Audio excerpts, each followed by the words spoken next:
Hey guys, you are watching your anime world. How are you all? Please support to subscribe this channel for watching new interesting stories. So in this video, we will see second part, what if Deku discovered the darkest secrets of a parallel universe. Here is short summary. In their second school year, Izuku and his classmates are find out about a secret project that opens the doors to other worlds. But when a few of them are sent into one of these worlds, they face their worst nightmares.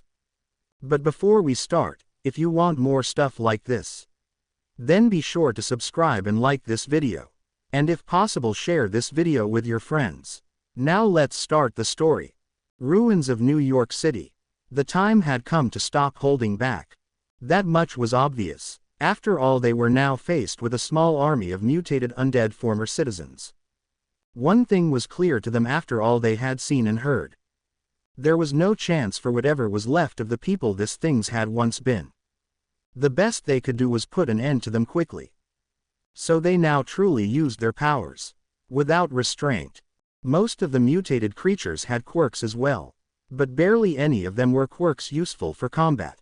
And even if they were, most of them also did not longer had the sense to actively or intelligently use them. They were more like rabid animals, and absolutely no match for the trained heroes and villains.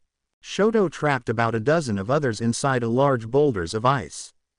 Himiko, copying his powers and appearance, did the same with another dozen who came from the other side. Izuku then shattered one of them with a punch, the shockwave both breaking the ice and breaking and ripping the monster's bones and inner organs, or simply killing them by driving the splinters of the ice through their bodies. While Bakugo simply blew the second ice block up. Endeavor and Dabi were unleashing their powers at the same time and turned an entire street into a sea of fire. An entire horde of mutated creatures that had been charging at them over this street was being burned to ash. Momo and Toga, who had copied her appearance and quirk, both formed a couple of large machine guns, which he fired at the remaining creatures. Less than a minute after it had started, it was over. They all felt a heavy lump inside their bodies. At least the ones of them who were heroes did. They had just killed far over 100 former citizens of this town. Yes, all of them had already decided that it was probably a mercy to kill these creatures. But actually massacring them like this was simply on another level. And it also reminded them just how dangerous they could all become, if some of them ever went bad. Toga looked at Izuku with a smile on her face. But as she saw his expression, she held back what she wanted to say. "And I just wanted to tell you that we should do something like this more often," she said instead. "But you don't seem so happy, my love." He started to respond. He stared down of the bloody leftovers of some of the beings they just killed. "You would not understand," Suyu answered in his place. "We are not killers like you, Ribbit." "I might be a bit crazy, Sue. Not that it matters to me," she replied. "But I am not as crazy not to realize that we have done these monsters a favor by taking them out of their misery," she told them. "Very right," Dabi commented. "I thought we had already agreed about this before. Beside that, Sue," Toga continued, "I don't remember you or Eraserhead actually killing any of them. So it is easy for you to talk." "That was just because our quirks are not suited for long-range attacks," Suyu replied. "Aside from her tongue, of course. But it was not exactly useful to actually kill someone. And the thought of touching any of these abominations with it just made her skin crawl." But she didn't say that part loud. "If some of them had managed to get through to us, we would have done what we had to," Suyu said. "To kill them," she added silently. "Very right," Aizawa stated. "Aside from that, however, I actually have to agree with Toga here. This was the only thing we could do. And that had been to wipe them out," he thought. Toga turned back to Izuku. "The people they once were would probably thank you for what you did," she said to him. "I know I would if I had been turned into something like that," she said a bit quieter. Her voice was actually shaking. The thought of being turned into something like this was a fate that horrified even her. "Do you hear me, Izuku?" She was looking straight at him. "You did nothing wrong." "Why, yes, I understand," he replied. He was actually starting to believe it. To be honest, this creatures reminded her somewhat of the Nomu All for One had created back home. But back then it had only been people she didn't knew and she had never met who had been turned into monsters. It was not as if something like that could happen to her or her friends. It would not even been fun to kill the Nomu and their blood probably tasted awful. So she didn't really care and to be honest barely took notice of them. For her, the Nomu had simply been there. It was kind of ironic. The same girl who wanted to live out her true nature without anyone dictating her life, never gave a thought about others being stripped of theirs and their free will and their very humanity like this. Killing people and biting and drinking the blood of boys and girls she liked was one thing. This was normal to her after all. But denying other people the very thing she wanted most, was something else. Perhaps for the first time Himiko Toga fully realized, maybe she truly was a terrible person. Not that it mattered to her, much. I admit I am impressed. Izuku actually seems to actually feeling better now, Tsuyu said to Toga. Oh, and why are you sounding surprised about that? Toga asked with somewhat of a sharp edge in her tone. I know how to make a boy feel better after all. Or a girl. She suddenly started to giggle. Do not worry about it, we are friends after all, she told her. Yes, I think in a twisted way we are, Ribbit, Tsuyu admitted. But after we return home, I will do anything to catch you and lock you up. Oh, you really like me that much, Tsu, that you want to catch me for yourself? Toga remarked smirking. But you will have to share me with Izuku and Ochako. Tsuyu looked flabbergasted at her reply and blushed. She had certainly not meant it like that. Could you two quit your conversation? Bakugo interrupted them. We have other things to worry about. Bakugo had been listening to them. But he did not say anything until now. He would not admit it loud, but he also felt somewhat troubled with the knowledge that this monsters had once been normal citizens. And he was not even a sentimental bleeding heart like Deku. Still, he could not help one thought in the back of his mind. What if this nameless ones or whatever their name was, were stopped and all this people were suddenly simply returned to normal? Except the ones who had been killed, of course. It would be the ultimate joke on all of them. But he was not deluding himself. In a situation like this, killing was ultimately unavoidable. Here they didn't have the luxury of having the state, the police and the entire justice system in their back. The opposite. Here they were actually working against them. Most of the other, or at least Aizawa, Endeavor, Todoroki and maybe Momo, seemed to have accepted this as well. And the villains, of course. Not that they had a problem with killing in the first place. He actually had to give the crazy vampire bitch some points for pointing out the obvious and bringing Deku's head back in the game. Any day not this bastard Jones could use the gateway to unleash the same hell on their own world like on this one. If they were not even willing to put down the Nameless One's watchdogs, how could they think about stopping them? His thoughts, however, were suddenly interrupted. They had barely walked a few hundred meters since their run-in with the mutated citizens. But they were already about to face something much worse. They suddenly felt a strong wind, coming from above. What they saw as they looked upwards made their blood chill. A few hundred meters above them, between the roofs of the skyscrapers, a whirl had formed in the thick layer of clouds hanging over the entire sky.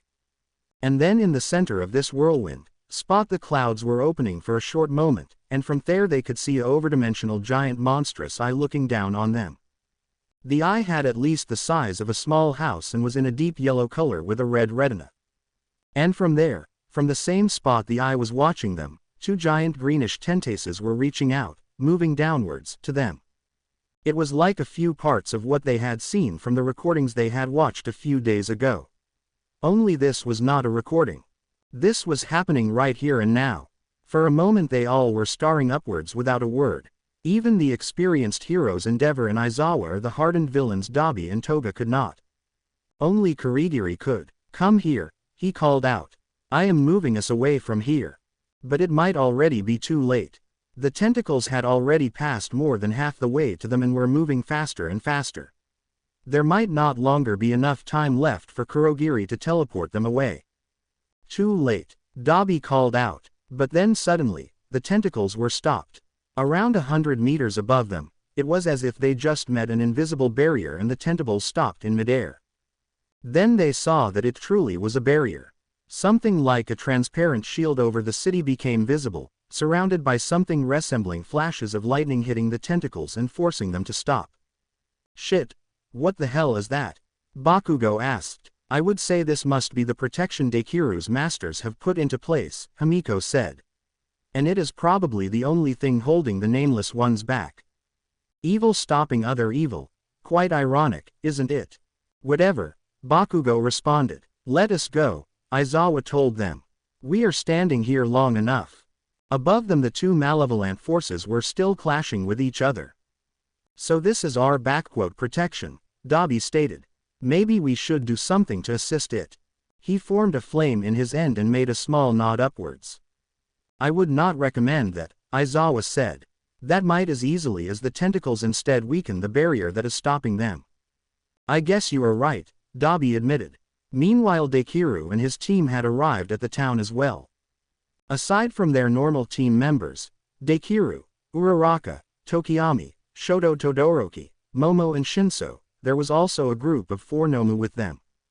This 4 were some kind of elite unit, created by All for One before his demise and programmed to be loyal only to Dekiru. They were one of the many measures All for One had put in place before his demise. Their team had the same target like Izuku and the others. However, for slightly different reasons. Do you think they are already here? Hisaku asked. There is a fight going on inside the town a few kilometers from here, Shoto Todoroki stated. That does not have to be them. It could be some survivors fighting the creatures. Or maybe some of the monsters are killing each other for some reason, Momo said. Not that this would be a bad thing for us, Uraraka commented. It doesn't matter, Dekiru said. We just need to find the gateway before them. And we have the detailed plans of the old city. I doubt that the resistance has something like this as well. So we have the advantage, even if they arrived here first, he pointed out. Let us go, he ordered. Yes, they replied in unison. We are about to meet ourselves, he said smirking. Let us make a good impression. Uraraka walked up right next to Dekiru and wrapped her arm a bit playfully around his own. Are you still planning to offer them to join us? She asked him. They have potential. They are our counterparts after all. And we can use all good people we can get, Dekiru stated. Would you accept Himiko back, if she would finally see reason and comes back to us? She asked him pleadingly. I am sure we could have a hot threesome with her, she said quietly to his ear. She must be quite starved out after being on her own for these last years. I am not sure, he admitted. I fear this could be difficult. After all, we already have killed Sue. How would it look like if we killed the one, but accepted back the other despite that Himiko betrayed us years earlier as she did? Yes, true, Uraraka admitted. Do you think we could get ourselves a new Himiko and Sue then? I really miss them, now that they are no longer with us, she asked. Not mentioning the fact that we're the ones who had killed Suyu. Actually, I don't really expect any of them to accept. They all seem to have grown up in the old hero society with their false ideals and empty promises after all. He remembered the child he had been at that time. How he had looked up to All Might and other heroes. If All Might had not bought into this empty idealism, he thought, then he might not have thrown away his life in a battle he could not win and could still be alive. But it can not hurt to try, right? He said. Yes, she agreed.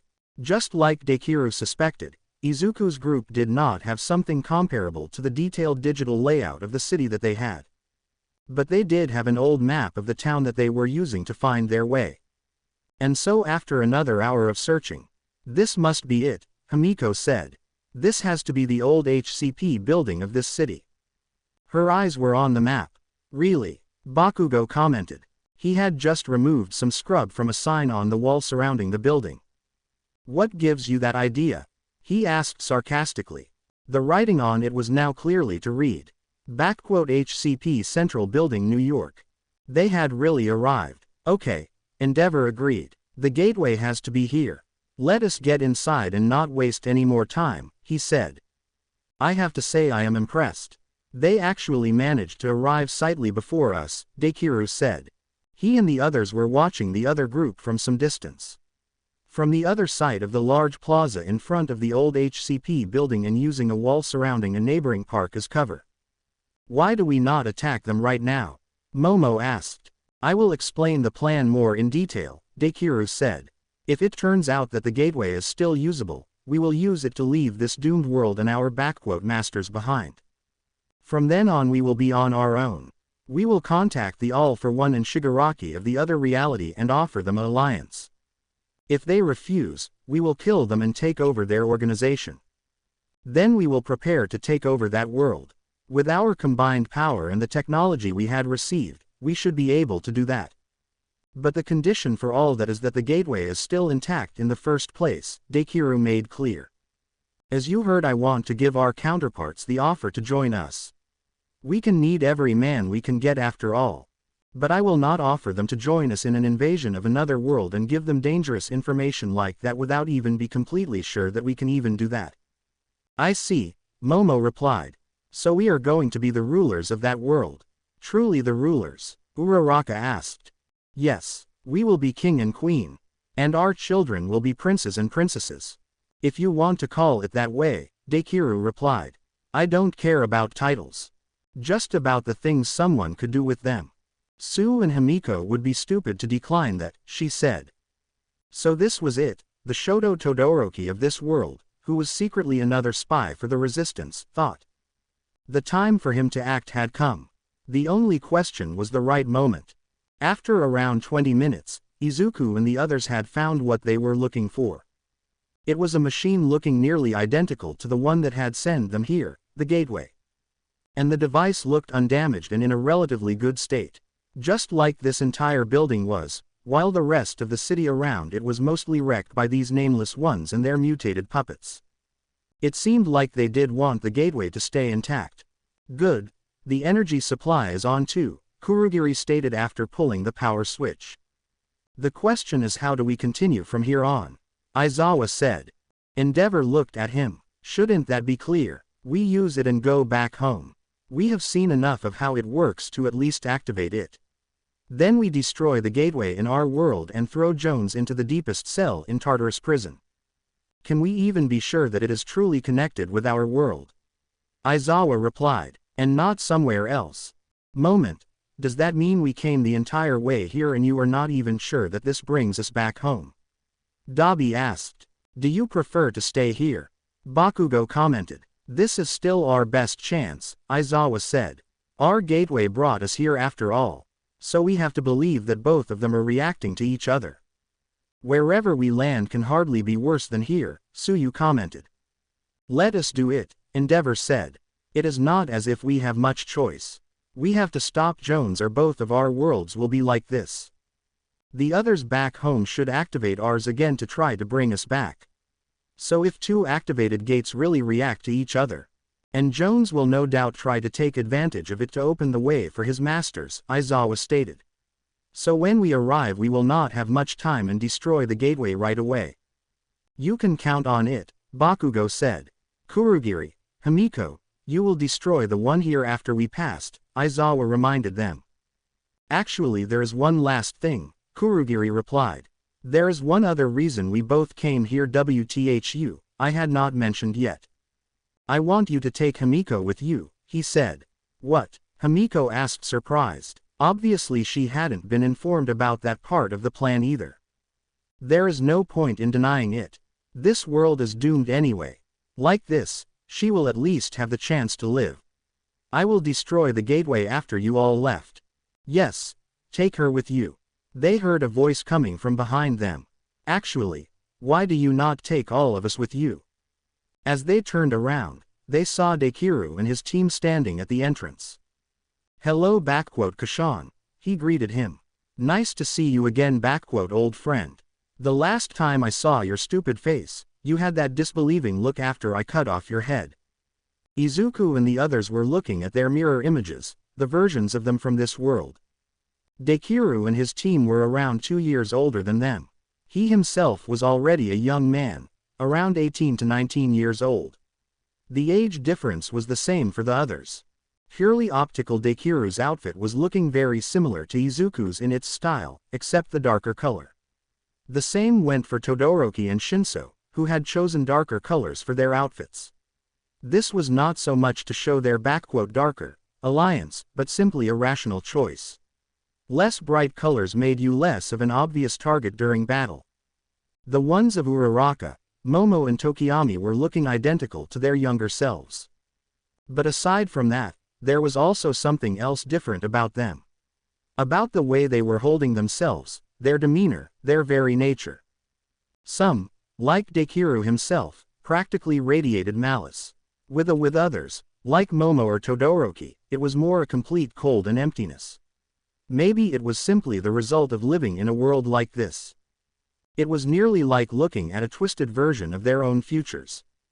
Now that we are all together here, let us talk about how things continue from here, Deku said to them. I will give all of you a choice. We are planning to leave this world behind, for yours. And we will go through this gate, he declared, gesturing to the gateway behind them. You can try it, shithead, Bakugo commented. That means you all have two options. You can either join us and come with us, or stand in our way, Deku continued. Except you old friend, he said looking at Bakugo. We both know that you are too much of a self-righteous moron to even consider changing your ways. And to be honest, I don't really want an idiot like you in the team anyway, he stated. Bakugo glared at him angrily, but said nothing otherwise. The rest of you however, you can ever join us or die, Deku told them. I decline, Kurogiri replied. They had not expected anything else from him. After he had left All for One's service, he had been a member of the resistance for years. No, Aizawa said simply. We are heroes, Endeavor stated. Do you really think we would let a group of mass murderers like you just use this machine to get to our world? Heroes, Deku repeated the word in a hollow tone. Alone the fact that someone like you can call yourself that shows how little that word actually means. I am actually ashamed that I once believed in this nonsense. Izuku gritted his teeth as he heard the words of his counterpart. He knew that his other self had given up on his old ideals and even turned into the exact opposite of them. And after only a few days in this world he had a very good idea why. But that didn't mean he would ever become the same. Very right my love, Uraraka agreed smiling with Deku. But that smile was overlaid by an bitter expression that she showed right before and afterwards. Yes, she knew that better than most other people. Back when she was a child she had also thought differently, believed that the hero society had preached. Before everything fell apart, before her parents had been killed by a former hero turned mercenary, before she met Deku and he helped her to avenge them. Quite ironically, while they were just as horrified as everyone else, the fall of the hero society and the destruction of America ultimately actually had a positive side for her family. Shortly after he had taken over, she herself had just joined UA Academy a short time before. Governor All for One had given the order for a few large building projects. Under them the raising of several defense walls, around vital regions of his new domain Japan. Officially they were for defenses, in case the Nameless Ones and their mutated thralls managed to reach the country, not that a few walls would make any real difference then. The real purpose had been to better control the population, to keep them from wandering off and leaving the cities and eventually form independent communities or resistance cells. Her family's company had been enlisted for the creation of one of these walls. And while All for One didn't leave them much choice in the matter, it helped them a lot financially. Until her parents had been murdered and one of her father's competitors took over the contract and eventually their company. The killer had been nobody else than a former hero, who had turned to become a hitman after the hero society fell. But as Deku had helped her to find out, it had been the same business rival who had taken over her family's business who had hired him for the murder. Still the fact that it had been a hero who had done it had completely disillusioned her. With Deku's help she had taken revenge. They had killed both of them with their own hands. Well, not exactly hands in case of the businessman. She had actually used her quirk to let this guy floating up till he was in space while he was still alive. On that day she had given herself to Deku, with body and soul, well, especially in body, she thought. This hero business is all lies and false promises, Uraraka said. I know that better than anyone. Sue, Hamiko, both of you, please see reason and accept. I don't want to have to kill you. Reason. They all just stared at her bewildered. Even Toga found this amusing, coming from a person who seemed crazier than herself. Not that Toga truly saw herself as "crazy," but she was the first to admit that her idea of normal was drastically different from that of most other people's. "You are crazy," Tsuyu said. "We have seen what you have done in this world. Hero or not, do you really think we will just let you do the same thing in ours? Too bad, Tsu. We just had to kill the other you because she had betrayed us. I truly wish we did not have to do it again," Uraraka replied. Her other self was probably the only one in that group still sane, Tsuyu thought. Uraraka turned to the others. "Himiko and the other Himiko, we can give you two an entire lake full of blood if you just come with us," she told them. "Forget it," Himiko replied instantly. She was still coming to terms with the fact that Kurogiri had intended for her to just abandon this world and leave with the others. But she had no time to deal with that now. Toga, her other still villainous self, however, took a moment more for her own answer. A lake of blood, she could not help but imagine the sight in her mind. But on the other side, even she agreed that this world was terrifying, at very least for the monsters running around. In truth, she just wanted to get back home. And of course that Izuku, Tsu and Dabi made it home safe as well. What she said, she finally agreed with her counterpart. "We will never accept your offer," Izuku declared. "You might have given up all you believed in, but we have not." "Well, I for my part am not a hero," Dabi finally said, "quite the opposite actually. I am a villain." He had stayed silent until now.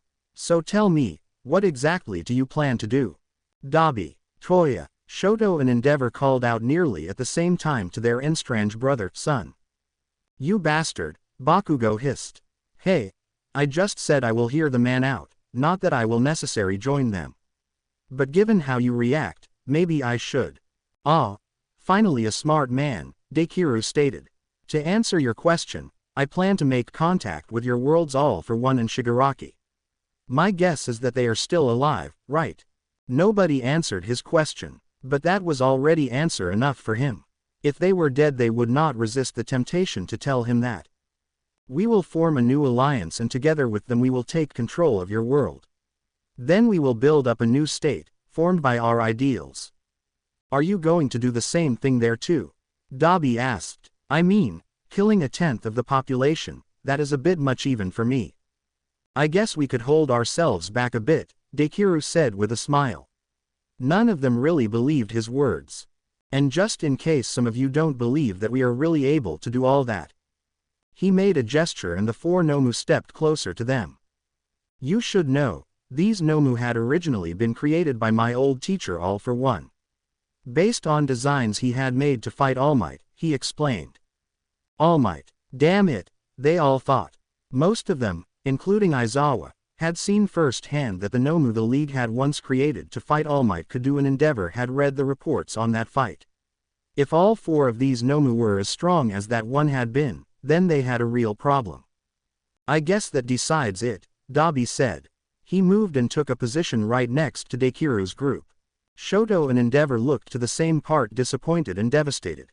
But Dabi was not the only one. Toga as well stepped forward and moved to the other side. "I am sorry, but he is right. We have no chance," she said in resignation. "I knew you would come to your senses, Himiko," Uraraka said happily.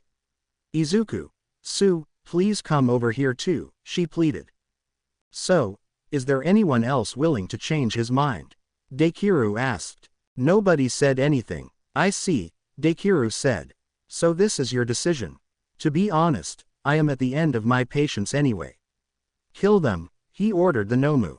But something happened. Enough. They were suddenly being interrupted.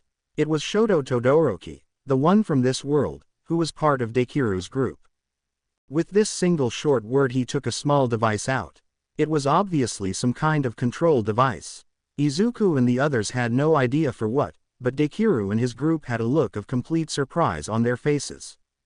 And then Todoroki pressed one button on the device. Suddenly a few short but very powerful flashes of electricity shot through the upper bodies of the Nomu, burning their brains and their entire nervous systems. All four of them let out short inhuman shouts that were instantly cut off after just a moment, when their bodies sank down limp and lifeless. Izuku and his friends, including Air own Todoroki, Endeavor and even Aizawa were just staring disbelieving and with open mouths. And so were their enemies. So much for the Nomu, they all thought. This things must have been some kind of last resort kill switch in case they got out of control. They could barely believe how simply someone had taken care of them for them. But why? What have you done? Dekiru called out in complete shock and growing anger. Tsuyu was not the only one, native Todoroki said to him. In fact, she had been covering for me. She has sacrificed herself to keep me undetected. Dekiru was now glaring at him in pure rage and hatred. You, he growled. Damn it, he suddenly shouted, and at the same time he sent a barrage of explosions at him. It was really Bakugo's quirk. Izuku also noticed a couple of small ring-like devices that Dekiru was carrying on his underarms. They seemed to serve a similar purpose like Kachan's own gauntlets in collecting his explosive sweat. Only they were smaller and easier to hide with Dekiru's dark outfit. Native Todoroki formed a wall of ice in front of him, that shattered under the impact, but protected him mostly from the explosions. In the same moment, however, Dekiru himself was suddenly being attacked, by a blast of fire hitting him from the other side. It was Dabi. Had he just been pretending to switch sides, or was he just taking advantage of the situation? Maybe it didn't even matter. A pillar of flames hit Dekiru, who had been concentrating on Todoroki, frontally. One moment later, the native Shoto Todoroki joined in on the attack. He first froze Dekiru's feet on the ground, before sending another blast of fire from his own direction. Until now, everyone else had been too surprised by the line of events to even react. The situation had suddenly turned completely around. Dekiru, Uraraka called out. But before she could do anything, Toga had turned around and first sent a kick into her stomach and then a punch into her face, sending her to the ground for the moment. The next one trying to interfere was Shinso, but Tsuyu jumped into his way. Get out of my way, frog, he said.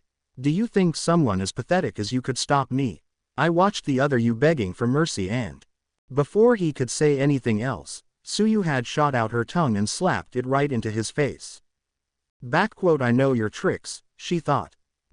Provocations and insults to get your opponent talking to you so you can control him. I won't fall for it. As you want it, frog, he told her.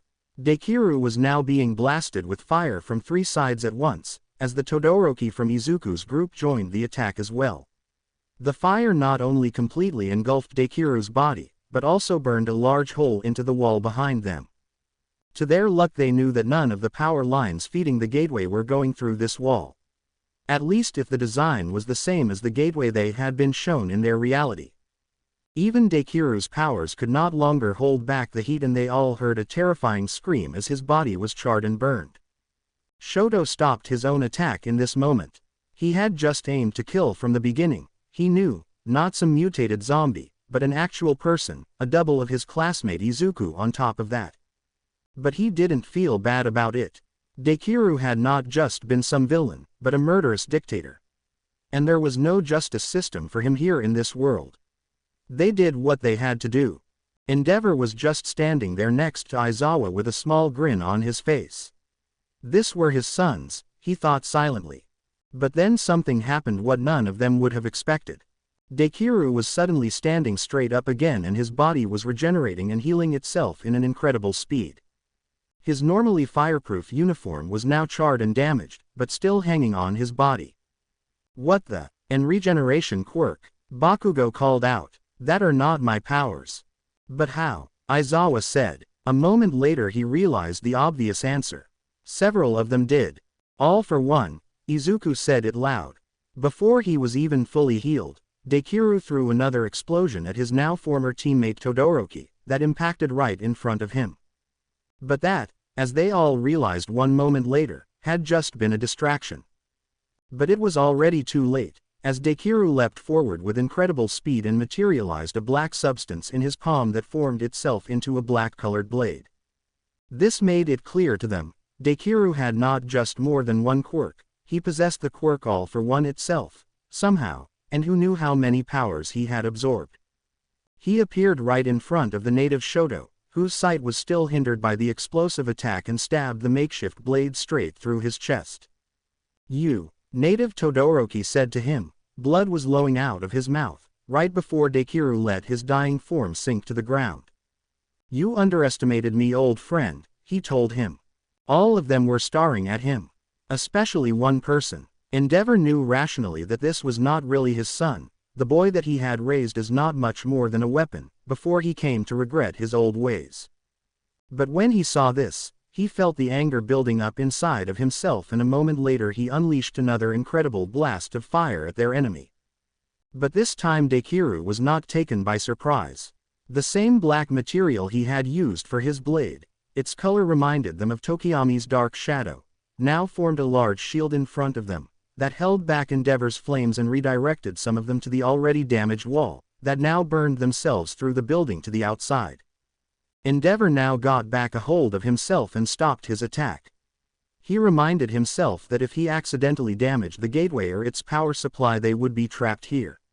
To their great luck, the power generator should be on the still undamaged side of the building. But if they wanted it to stay that way, they needed to take the fight outside. It was also to their luck though that their enemies wanted the gateway intact as well. In this moment Izuku jumped forward. He concentrated the power of One for All and in his own version of Texas Smash, threw his fist against the black matter of Deku's barrier. The black shield shattered instantly under the impact, and Izuku was still moving towards his opponent, with Bakugo right behind him. At the same time, however, they heard a terrible growling coming from outside. Of course their fight had not been undetected. The creatures controlling the area had noticed them, and they were coming. Izuku's and Deku's fists were clashing with each other. Izuku's powered by One for All and Deku's by his own strengthening quirk he had absorbed, added by the black mass quirk, that had formed a black gauntlet around his hand that enhanced his power and durability even more. They had now moved outside of the building, to not accidentally destroy their only chance to leave this world. They continued their clash for a few moments, but neither of them came out as the winner. Bakugo joined the fight by throwing a couple of explosive attacks at Deku. But the explosions were stopped once again by his black matter quirk that formed a barrier in front of him. At the same moment, however, Izuku was already throwing another punch at him from the other side. But once again Deku caught his fist with his own hand, covered by a glove of his black matter quirk. Deku was older, more experienced, and as it looked most likely more powerful than either of them individually. "I know you both so well," Deku remarked. "I could as well be reading your minds or seeing the future," he stated. "Or maybe I can actually do that." He grinned. "After all, who knows what kind of dangerous quirks I might possess, right?" he said baitingly, trying to confuse and unsettle them. "Oh, shut up," Bakugo responded. "You want to play psycho games now, bastard. We are not dumb enough to fall for them." "Really?" Deku replied. "And what quirk do you have?" "One for All," he said to Izuku. "You should know better than anyone that I know All Might's fighting style inside out." Suddenly Deku used one of his absorbed quirks and his body started to rose up into the air and he levitated above the ground. "I am not All Might. You will see, there are things about One for All you don't know," Izuku replied. He now powered up to 45% of One for All. At the same time he accessed the quirks of the past users and activated two of them, Float, that allowed him to fly up into the air, and then Black Whip as well, and manifested black energy that formed into tentacle-like appendages that were reaching out from his body and controlled by his mind. "What?" Deku was completely surprised by this. "How?" But he had no time to think this over before Izuku's Black Whip tendrils moved at him from all sides. Everywhere around them they were clashing with his own black matter manifestations. These quirks, he remembered what he had learned from All for One. This were quirks of two of the former wielders of One for All. Somehow Izuku was able to use them. Interesting. He admitted he had underestimated his other self. The others were meanwhile continuing their own fights. Like Izuku and his double and Bakugo, they had left interior of the building and fought outside. Momo was right now facing herself and the double of Mineta. Neither of them had actually done anything so far. While Himiko, Aizawa and Kurogiri were already fighting Tokiyami and Ochako. Himiko sent a barrage of explosions, from Bakugo's copied quirk, that hit Tokiyami's dark shadow. That stunned it for a few moments, did however not manage to do any real damage to the quirk manifestation. In this environment especially, dark shadow was incredibly powerful. This of course also meant that it was more wild, dangerous and hard to control. But this version of Tokiyami was not very concerned with issues of control and "collateral damage" right now. He did not want to control dark shadow as much as he wanted to unleash its power on his enemies. Aizawa was trying to get close to him, but was stopped by Ochako, who was getting in his way. "I am sorry Sensei," she said. "But I cannot let you do that." She tried to disable him by letting him float in the air. But he had already deactivated her quirk, so they both resorted to hand-to-hand combat.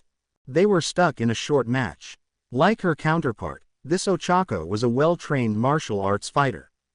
After a short time however, Aizawa with his far greater experience was starting to get the upper hand.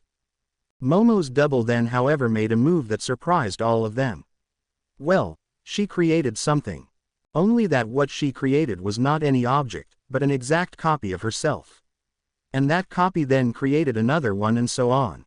After a few moments 6 Momos were standing before them. The one on their side not included. On top of that each of the Momos was creating themselves a couple of handguns that they aimed at their opponents, and fired. Just in time Himiko used Shoto's quirk to form an ice wall that protected her and the others from the bullets. Toga and Dabi were still standing aside. But everybody knew now which side they were ultimately on, for better or worse. After a few moments they joined the fight on the side of the heroes. "Isn't that Twice's quirk?" Toga questioned. "Who is Twice?" Himiko asked, while she was at the same time dogging a strike from the still rampaging dark shadow. "One of our friends from the League," Toga responded. "His real name is Jin Bagagawara," Dabi told her. "Dekiru must have taken his quirk and given it to her." "Yes, he was a member of the resistance who disappeared some time ago," Kurogiri stated. "That means Twice is dead here," Toga said grimly. "Most likely," Kurogiri replied. "I see." Toga now threw a barrage of explosives. Like her counterpart, she had copied the quirks of both Bakugo and Shoto, at the armed Momo clones. The explosions first hit the ice wall that Himiko had erected earlier and blew apart. Several of the clones were hit by sharp splinters of the ice, quickly followed by the next explosives that together put 3 Momos to an gory end. Dabi joined in with his flames and he and Toga killed 2 more together by burning them and blowing them up simultaneously. The original one however had avoided their attacks. Kurogiri was meanwhile seeing the situation Aizawa was in. He had by now overpowered Uraraka and managed to use his scarf to shackle her. But at the same time Dark Shadow was charging at him once again from the other side. As long as he was restraining Ochako, he was not able to move himself, but if he released her, he would have to deal with 2 enemies at once. Kurogiri opened an portal that sent him right next to Aizawa. "Come with me," he said as he grabbed him. Aizawa gave him a short nod and let go of Uraraka. The next moment they both had disappeared again. The surprised Dark Shadow however, as it realized what had happened, could not longer stop its movement and rammed right into Ochako. It had slowed its movement enough not to seriously injure her, but it blew her off her feet, temporarily disable her and probably leave some nasty bruises. Tokiyami only stared in shock at what had just happened. In the same moment however Kurogiri and Aizawa reappeared right next to him. Before he even fully realized it, Kurogiri had drawn a knife and rammed his blade right into the raven-headed young man's throat. For a split second he stared at them in surprise before he collapsed. Aizawa looked down at the dead body of the counterpart of one of his students. Normally he would be vehemently against this. But here, there was no prison, no justice system that deserved that name, and they were in a fight of life and death, not only for themselves, but to keep this disaster from repeating in their own world. Still, he hated that they had to do this. While the others were fighting Dekiru's group, Endeavor and Shoto had moved further away from the building, towards the mass of monstrous creatures that were in this moment approaching the building. The 2 Todorokis were exchanging a short look as they saw them in the distance. It was like they had feared. It were far more mutated creatures like the last time. They came from all directions. It had to be thousands, most likely 10,000s. And this time they didn't have the advantage of taking them by surprise. They heard their distorted screams as they came closer and closer. But the mutated citizens were not even the greatest problem they had. From behind the thick clouds, high above them in the sky, the same monstrous creature they had seen a few glimpses of earlier was looking down to them. And giant tentacles were starting to reach downwards to the ground. Time was running out, for all of them. A short distance from the others, Tsuyu and the native version of Shinso were in a standoff. For the moment they were both keeping their distance from each other. Shinso had drawn a couple of handguns he was now holding in both of his hands and waiting for her to show herself. Tsuyu had crawled up the walls in one of the neighboring rooms of the building and was now holding herself up in the air, clung to the ceiling. She had activated her camouflage ability and was now practically invisible, especially in the half-light of the abandoned building. "I know you are here," Shinso said. "Really? Are you a frog or a rat? Hiding like a coward? But again, I guess that is all you ever were. I remember how your other self begged Deku to spare her. She talked about how they were lovers. Pathetic." No reaction. Shinso continued to walk through the darkened factory hall, guns drawn and looking in all directions. "Not that it ever kept either of you from someone else," he continued. "Ochako, Toga, you were always only number 3 in his little harem anyway, weren't you? She even offered me sex before her execution if I let her go. Okay. I admit I actually went along with it, but when it came to the part of releasing her, well, I screwed her, then I screwed her over. You were actually quite good for a toad, Tsuyu," he told her mockingly. "Not toad, frog," Tsuyu thought angrily. But she held herself back from saying this loud. They both knew Shinso was only saying all this to rile her up and provoke her to respond to him. So that his brainwashing quirk would affect her. He had truly gotten better in it than the Shinso she knew, she admitted. "Too bad that she was dead a few hours later and I will never get to do it with her again," he said. "Unless of course you want to spread your legs as well if we spare your..." "Liar." Sue's voice came from out the dark. Now a smile formed on Shinso's lips. Finally. "Tsuyu, come out," he said. Like expected, she now shed her camouflage and obediently came out in the open.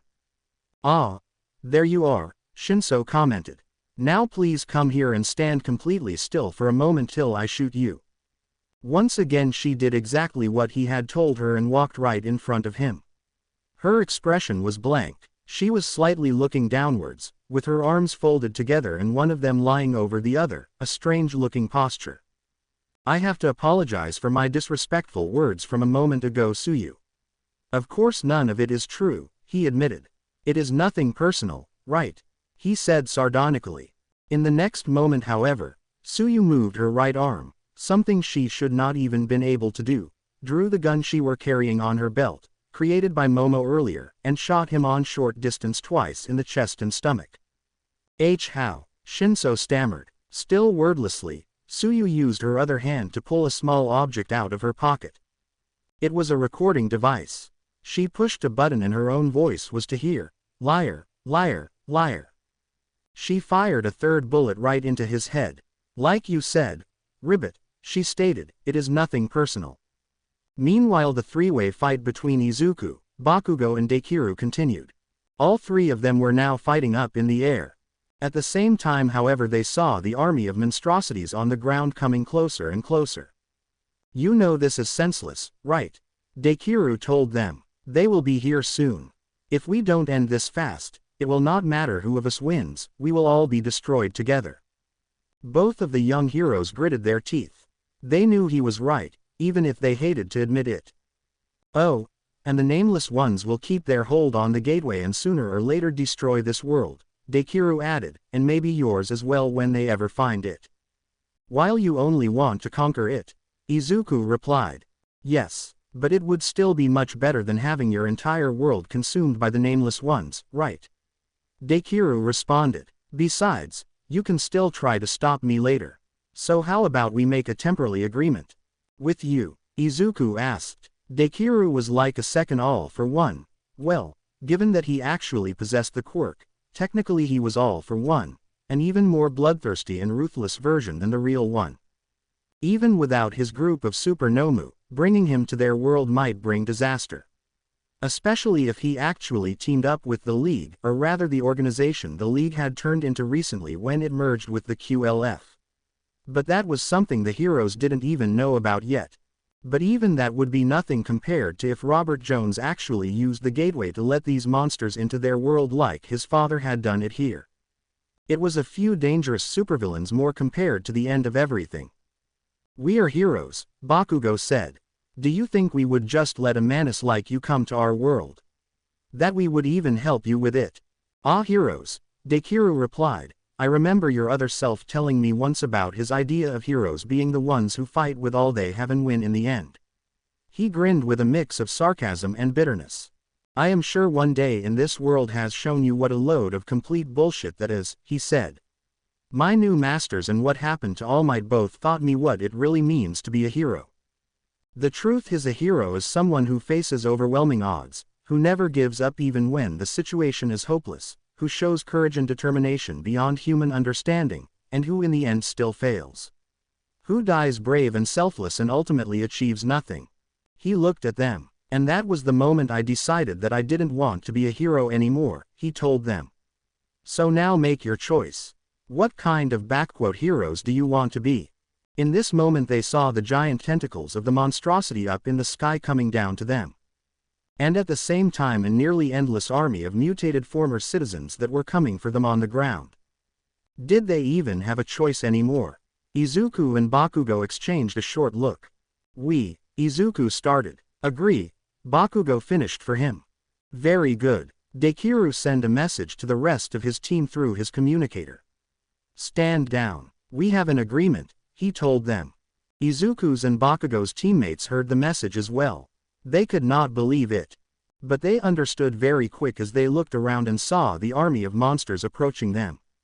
Endeavor and Shoto, who had just been preparing to send the first waves of flames to slow down the incoming monstrosities, heard it as well.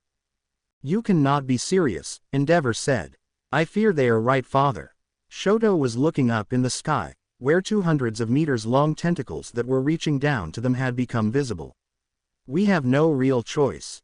Both Todorokis decided that it was in fact better to retreat now. Even if they had to make a deal with the devil. A minute later, they had now returned to the gateway they had left activated a short time earlier. They all, the group around Izuku, Endeavor and the others, Dabi and Toga and the surviving members of Dekuru's group were now standing in opposite to each other in the hall. Deku had been all but happy as he saw his state his team was in. Shinzo and Tokiyami dead, Ochako injured.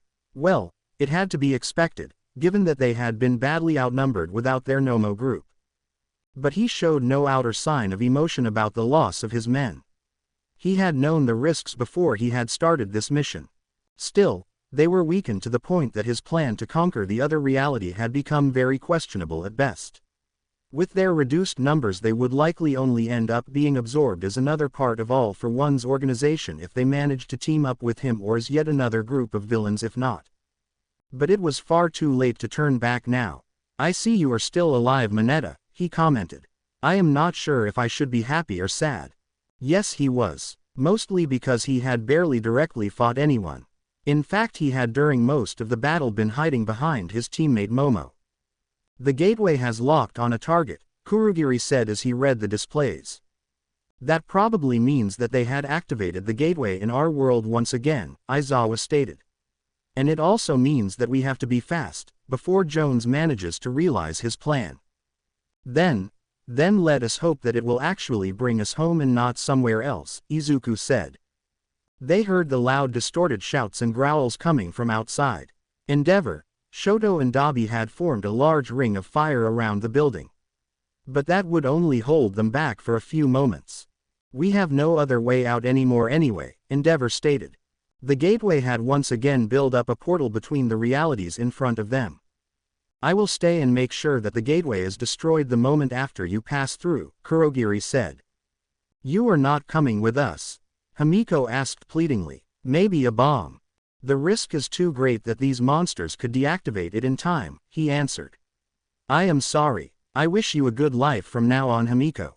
Come on, Aizawa shouted at her. They now took the final step and jumped through the opened gateway. Kurogiri at the same time already had concentrated his powers on the object, and used them to tear it apart and send the remains to 4 different locations at once. And he himself teleported away as well, just before one of the giant tentacles burst through the roof and the first of the mutated people stormed in. He was not sure how much longer he would be able to survive in this cursed world. But he was glad that at least one of the people close to him was saved. For a split second they had been in the nothingness between the worlds. When they reappeared, Izuku and the others realized that they were back where it all had started. The hall in the HCP building in the area of Kyoto in their own reality where the gateway was placed. It had worked. As they realized nearly instantly, however, the situation was far from ideal. Before them in the room were not only the other heroes, but also members of the League of Villains. Standing right in opposite to the heroes' gang Orca, Edgeshot, Ochako, their Ochako, and Mirio, were Shigaraki, twice, along with several clones, and also a strange woman in nun clothes. After a moment they recognized her as the same woman they had seen in the recordings back in the other reality. They could also hear the loud noise of more fighting coming from outside the room. Obviously another attack from the League of Villains had happened in their absence. Or rather the attack was still going on. You are back. But what? Their own world's Ochako called out as she saw the group that.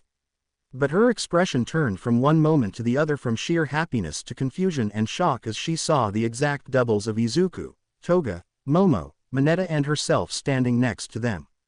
What in the world was going on? If she looked closer, she noticed that their doubles were looking somewhat older than the ones she knew. Had the gateway somehow brought them to the future? Or, maybe, pictures of shows and movies about parallel worlds where other versions of yourself existed went through her mind. Could something like this really be possible? The gateway was supposed to be a door between the dimensions, right?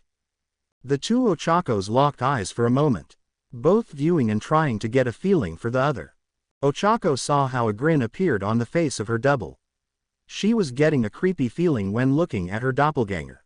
That smile, she thought, she had seen a very similar one before.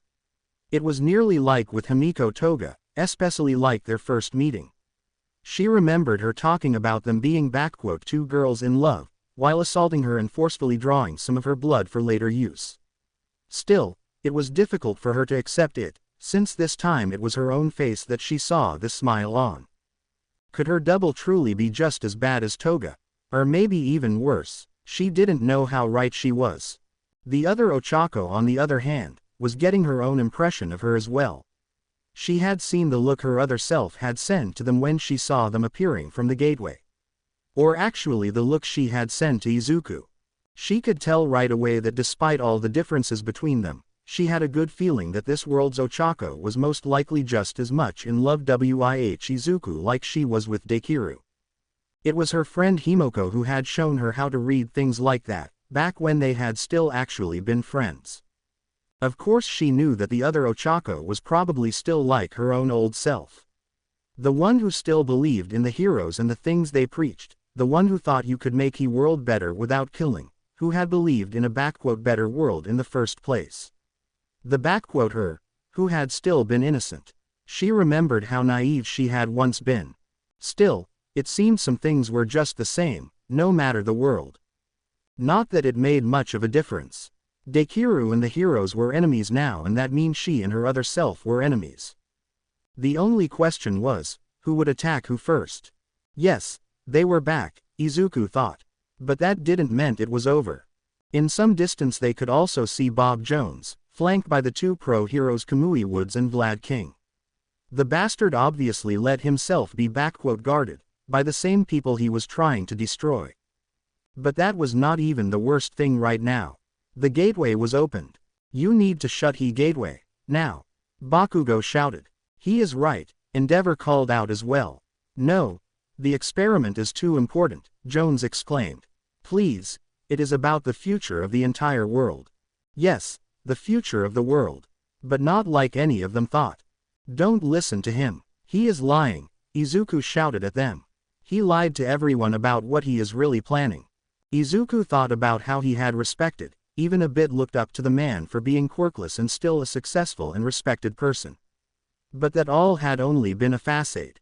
Izuku is telling the truth to Mura, Toga called out to her leader. This guy is trying to release an army of monsters on our world. Nothing about "future of humanity. More like the end of it. We have seen it ourselves when we were on the other side," Dabi said. "We just come from a place where it had already happened." Under normal circumstances they knew their claims would have sounded absurd. But they all just came out of a gate into another dimension. The eyes of everyone around also felt on the two versions of Izuku, Toga and Momo, who were there, and on the second Ochako. Given all that, their story actually didn't sound so illogical at all. "I see," Shigaraki replied. "So what these two freaks have told us is actually true." He gestured to the woman calling herself "Sister Kazuragi," and the man standing next to her. "After we had hunted down and killed the rest of their little group, well, I could not really believe their story even after we had beaten it out of them. But now. So the Church of Chaos was gone. Not such a great loss in the long run, by what he had heard, Dekiru thought. By what he had been told, the so-called Church of Chaos was ultimately not much more than a group of common thugs with a fetish for religious symbolics. But with nearly all his own elites gone, he could not be picky. Dekiru took a step forward. He looked at the two surviving members of that group. "I am Dekiru, member of the Dark Order and governor of the area of Japan. You are Agent Sister Katsuragi, leader of the so-called Church of Chaos, correct?" "Yes," she replied. "My identification code is AFOGF130884AM. I am taking command of your group," he stated. "Or what is left of it," Dekiru remarked. Tamura Shigaraki had followed their little exchange so far without saying anything. He did not really understood all what was said. But combined with what he had heard from this Katsuragi woman and her helper earlier, he understood enough. He understood that this was either a potential ally, or a potential rival organization. Like the Quirk Liberation Army had been before. He was not sure if the organization behind them was truly as powerful as they had claimed. But it could not hurt to be careful. "I am sorry, but I fear I cannot let this happen," Shigaraki commented. He activated his quirk, and directed it at Sister Katsuragi, and the other survivor of her group. The man tried to use his barrier quirk to defend himself. But it was useless against Shigaraki's decay power, now that it had evolved and he did not longer needed to touch something to affect it. Everything in reach of his powers would just die. Just like Sister Katsuragi and He-Man beside her did in this moment. In incredible speed their figures were just shriveling, their skin shrinking and drying out and their entire bodies falling apart and practically turning to dust in less than a second. The two eccentric villains barely had time to scream, before the few decayed remains were falling to the floor. None of the heroes or villains present, however, even flinched. They all had seen many people die before, by Shigaraki's hands or others, often in similar gorish ways. "Now, who is the heretic now?" Shigaraki said with a small smile on his decayed lips. Dekiru had been standing in reach of Shigaraki's quirk too for a short moment. But he had been brushing off the effect, or better said his own powers had been resisting and reversing the effect, before stepping out of range. Dekiru gave just a short look to the decayed remains, before shrugging with his shoulders. "That was unnecessary," he commented towards Shigaraki. "I was just about to give you an offer for an alliance and this too would have been somewhat useful." "Really?" Shigaraki said. "Well, I am not really against the idea. I just want to make clear who would be the dominant part of this alliance." "You want to be the boss, you mean," Dekiru replied dryly. "Okay," he sighed. "It only makes sense," he admitted. "I have only a few people left after all. At least for now," he added in his mind. "After some time the situation might be completely different." "How is All for One in this reality?" Dekiru asked, changing the topic. "I hope he is all right." "He is, more or less," Shigaraki replied. "Actually he is currently locked up in Tartarus. We are preparing to free him soon." "I would be glad to assist," Dekiru replied. Then Shigaraki turned around to Jones and looked at him threateningly. "I guess it is time to deal with you now." The two heroes who were standing at his side before had also gone to greater distance to Bob Jones and were looking at him a bit warily. "Deal with me," Jones said loudly. "No, Shigaraki. It is already too late for you, for all of you." Jones jumped down the last few steps of the short stairs he was standing on and run forward, towards the open dimensional gate. Ironically, the fact that the two pro-heroes had stepped away from him out of instinctual caution was the reason they failed to hold him back now. For a middle-aged quirkless man though, he had a remarkable speed on his feet. Before any of them could do anything, something else happened. The gateway suddenly started to glow in a green shimmering sinister-looking light. They all noticed this, but nobody was quite sure what to make of it. And then, in the next moment a ray of this light shot out from the device, like some kind of beam, and engulfed Jones' body. For a split second a few of them believed that maybe some kind of overload discharge from the gateway had hit him. But the next moment they realized they had been wrong. It was much worse, and whatever kind of energy had hit him right now was not been natural at all. Instead of disappearing after a moment, like normal lightning would have, some kind of stable energy flow seemed to have come from the gateway and connected with Jones' body, that nearly instantly started to change. His skin was turning into a deathly gray color, his eyes began to glow in a bright yellow, while long gray tentacles were growing out of his back and shoulders. His entire body was growing taller and broader. His hands were growing larger into equally monstrous claws with overlong crawled fingers. His mouth widened and split into a large slit-like maw with large razor-sharp fangs growing out it over his natural human teeth. Other smaller maws with similar fangs were opening at the ends of the now 4 tentacles that had grown out of his body.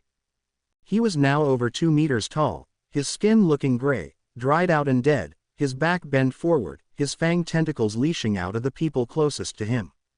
The same heroes who had been guarding his safety a few moments earlier were now about to defend themselves from him. They all had seen many people with strange and sometimes bizarre quirks before.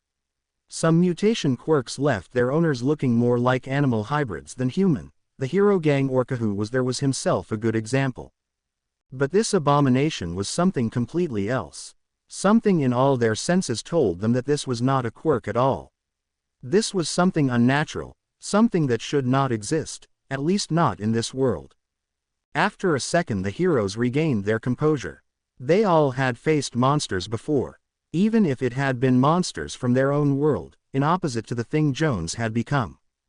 The group of Endeavor, Aizawa, Izuku, Bakugo and Shoto turned around and faced the monstrosity. A bit surprisingly Shigaraki and Dekiru joined them as well. Kamui Woods and Vlad King, who had been guarding Jones earlier, run towards them and positioned themselves at their side. An invisible telekinetic attack suddenly hit the group of heroes and the two villains with enough force to throw them off their feet and push them a couple meters through the air. Aizawa and Shoto were being slammed against the side wall of the building, while Izuku, Bakugo, Endeavor, Shigaraki and Dekiru and the two other pro-heroes just landed hard on the ground. They all had been caught completely off guard by the sudden attack. "Damn it," Endeavor cursed. Jones was quirkless. That meant, "It is not just his appearance that had changed," Aizawa stated. "That much is clear," Endeavor replied. "He has gained some kind of powers, extremely strong ones." "You die now," the monstrosity growled at them in a completely distorted voice. "That is my line," Bakugo said sarcastically as he was pushing himself back on his feet. He sent a barrage of explosions at the monster, joined by Dekiru who used the copy of Bakugo's quirk and 1 moment later by 2 pillars of flames from Endeavor and Shoto. The creature growled loudly under their combined assault. But aside from a few scorch marks, it left barely any visible damage. Shigaraki now used his quirk again as well and directed it at the Jones creature. They saw its mutated flesh decaying under his power.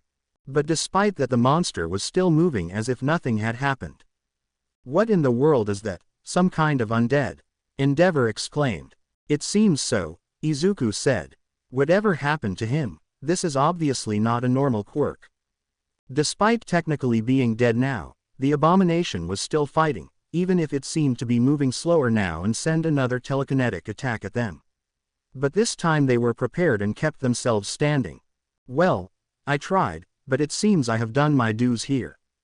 Too bad that it didn't quite work, Shigaraki said sarcastically. But I think it is our time to leave now. He gave a look to Dekiru right next to him and then Toga and Dabi who were standing in some distance. We will leave the rest to you heroes. I am confident that they can win here now. And if not we will simply alarm our whole army and send them after this monster. I guess that is a good idea, Dekiru said with a smile. The other villains knew what he meant. This would cover their escape. Shigaraki had just succeeded to weaken the monster and like he said, they would leave the rest to the heroes. And if some of them died fighting the thing that Jones had turned into, only better for them. They would meanwhile just continue with their own plans and come back later. No, you won't, someone called out. And in the next moment Dekiru was suddenly being tackled by Izuku. But the real Izuku was standing right next to them, fighting the Jones creature. The person who had just charged at Dekiru and was dragging him towards the gateway however was Himiko. Dekiru called out. A few seconds earlier, Toga, her double Himiko, Dabi and the two Ochakos were now standing close to each other and watching what was happening. Normally they would be fighting each other, but right now their groups had a common enemy. My God, Ochako whispered. But now they saw that Shigaraki and Dekiru were about to leave while the heroes were still fighting the creature. Himiko gave a short look to the others. Ochako, she said, it was nice to see you again. Ironically she said this to both Ochakos. Especially you. She addressed this world's Ochako, since you are still like you used to be, she said. She turned to Toga. And for you, me, please try to kill less people in the future, she told her other self. What? Toga said, surprised at the sudden request. Himiko ran off, towards the gateway and the group fighting the monster, and the two villains who had just turned their backs to them and were about to leave. Hey, where are you going? Ochako's double called out and run right after her. Half on her way Himiko transformed herself into the form of Izuku. She had still some of the effects of his blood left inside her, and charged right at Dekiru. Now, the others just watched how Himiko had tackled the surprised Dekiru and was throwing both of them right in the direction of the still-opened gateway. No, you won't, Momo's evil double called out and aimed with one of the handguns she had created right at Himiko. But before she could pull the trigger, she was tackled herself. You, she shouted. It was Mineta. I won't let you, he told her. He had thrown himself at her from behind, wrapping his arms around her right arm, throwing off her aim and keeping her from shooting. Being how he was, he of course also used the chance to lay one of his hands on her and get a good feeling of them. Something that had also the advantage to distract her even more. You pathetic cowardly little bastard, she called out angrily. I will kill you if you don't stop this right now. No, he said. The place we came from is hell. Don't you see that? And I was never able to do something. Now I finally am. I will not let Dekiru WLK away from here, he declared. Hey, other Momo, he called to her double, who was standing in some distance away, stop her right now. Shoot her. The normal, Momo had a gun in the hand as well. She took aim. I could hit you as well, she shouted. Don't worry about it, he answered, just shoot. But just in that moment the other, Momo had created a knife and rammed it with her still free hand right into Mineta's side. Normal Momo fired, and the shot just hit through her evil double's chest. Both of them fell down. Momo ran forward to the dying counterparts of both herself and Mineta, while the fight before them was still going on. Mineta's double smiled at her in his last moments. Her own doppelganger was already dead. Good job Momo, he said while he was dying. Funny. It is nearly as if I were a hero. Himiko, still as Izuku's double, had, with her momentum and borrowed strength, managed to throw herself and Dekiru right in front of the gateway. Don't do this Himiko, he told her. We don't even know if the gateway will lead us back home if we go back through it. We could land God knows where or just disappear in the emptiness. Even if that is true, she replied with gritted teeth, I will not let you get loose on this world. She tried to push him back even further. So be it, Dekiru answered. Let go of him, Ochako's counterpart shouted and threw herself now at Himiko, after she had followed her here and tried to use her quirk to negate her weight to make it easier for her master to push her away. But the next moment a hand grabbed her and pulled the evil version of Ochako off Himiko and just tossed her aside. It was Izuku, the real one. As he saw what Himiko was doing, he had left the other fight for a moment to assist her. Right now it were just Bakugo, Shoto and Endeavor who were keeping the monster busy and sending fire and explosions at it. "You!" Dekiru exclaimed as he noticed him, but it was already too late. Izuku landed a punch right into his face, with a noticeable part of One for All's power behind it, that sent Dekiru the last remaining distance over the edge and falling into the open portal of the gateway. "No!" Dark Ochako called out. She grabbed Dekiru's arm in a desperate attempt to hold him back. But with the force of Izuku's punch, all what she achieved was that she was pulled along with him through the gateway. They both were gone. Only Himiko was left. Izuku was holding her with his other hand to keep her from falling into the gateway as well. "Izuku," Himiko said to him, "thank you. You know that Dekiru was right. There is no guarantee that the gateway has brought them back to our world. You might have just killed them." "I know," Izuku responded grimly. "But I did what I had to do." The gateway. A thought came to him. He remembered the strange flash of lightning that hit Jones right before he transformed. "Hey," he called to the others, "I think the gateway is what gives the monster its power. I will destroy it now." "Stop talking. Just do it, Deku," Bakugo shouted back, who was just evading a strike of one of the tentacles of the creature while throwing another explosion. Without another word Izuku slammed a Texas smash against the gateway, that easily broke the metallic construction and ripped the entire device out of its anchoring and destroy it completely. The air pressure alone was enough to rip a hole through that was behind it. The dimensional portal the gateway had formed instantly disappeared. At the same moment the monster stopped moving and its undead flesh started to fall apart. It was literally turning to dust. Just for good measure Bakugo blew up its head with a small explosion, just before it was falling apart anyway. "Goodbye, bastard," he commented. "It is over," Aizawa said. "Yes," Endeavor stated. Shigaraki and the League. As they turned around, the villains were not longer there. Just as Shigaraki had suggested, they had used the situation as a distraction to leave. "They are gone," Aizawa said dryly. Alternate reality. Some time later. Back in the other timeline, things came to be like many people had already predicted would happen. It was some time after the visitors from the "normal" world had left. The Nameless Ones were breaking the boundaries that were holding them back. Their influence now washed nearly instantly over the entire planet.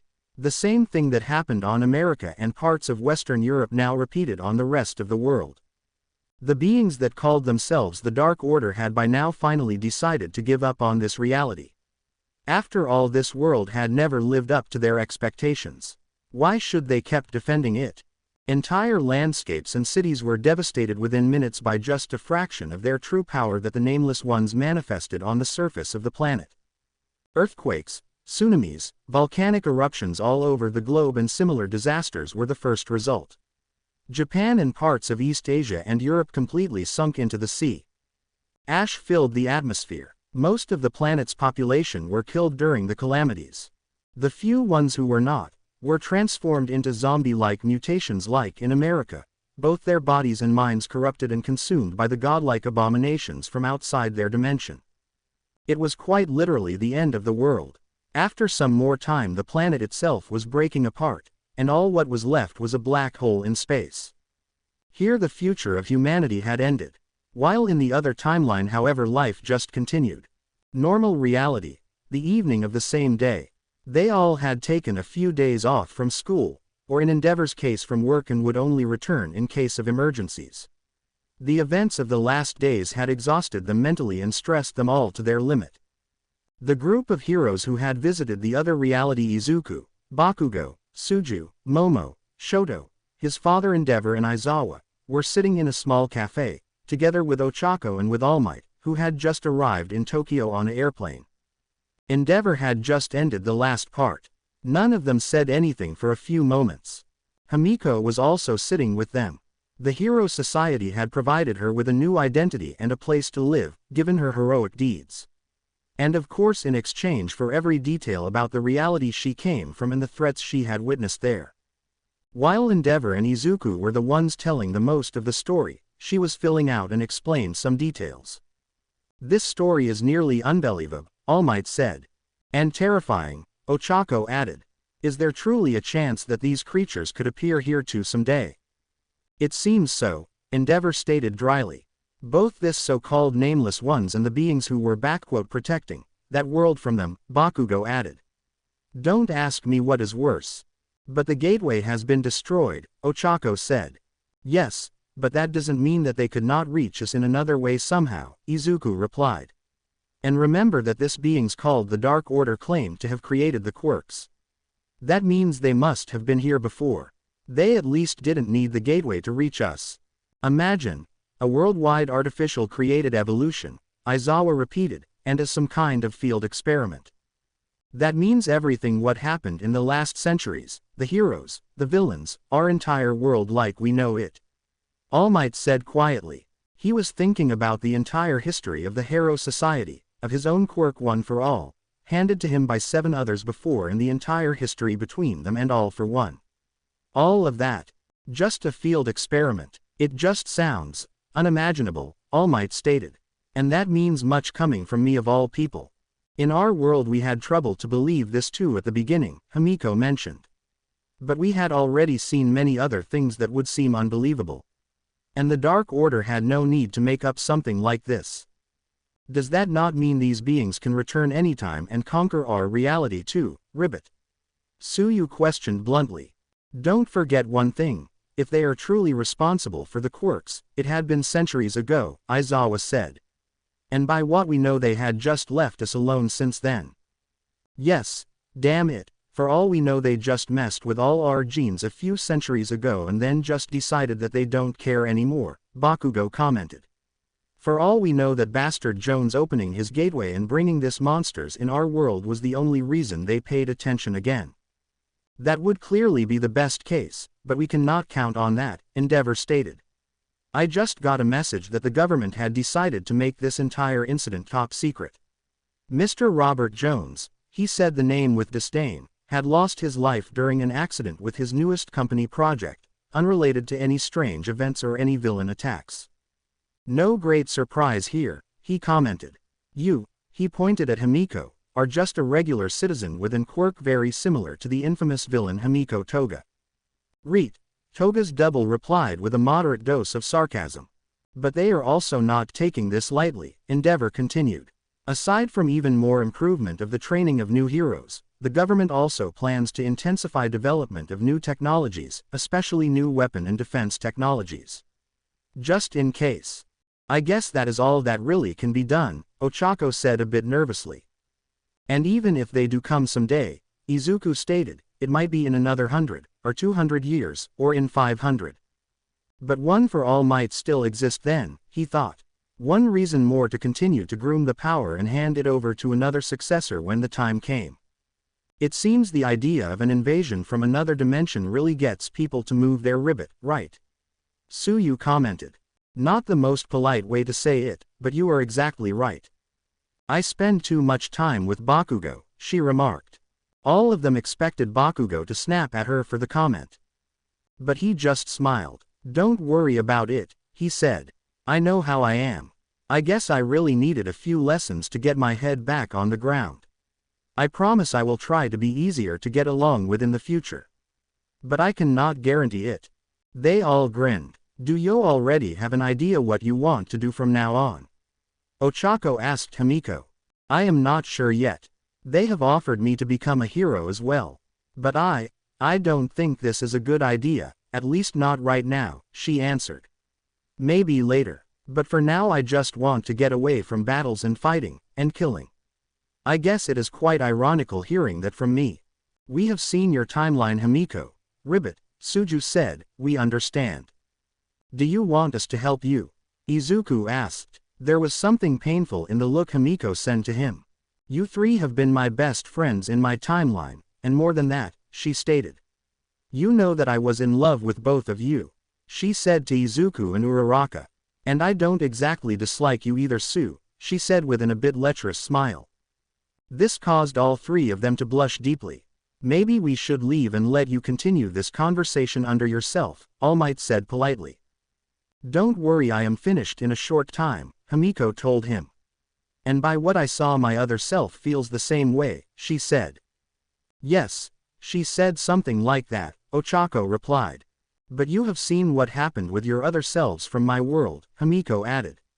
And every time I look at you, I cannot help to see them. I understand, Izuku replied. It is not as if I don't want to see you three again, she said. But please give me some time to come to terms with everything. Besides, my other self and you are enemies, right? She is a villain, Izuku answered. And she is crazy and she is killing people, Ochako added. At least unless she changes, it will stay that way. I know, Himiko replied. Well, I guess you should never give up hope, right? To be continued. I hope you enjoyed this story. Also remember to subscribe and like this video. See you in the next video.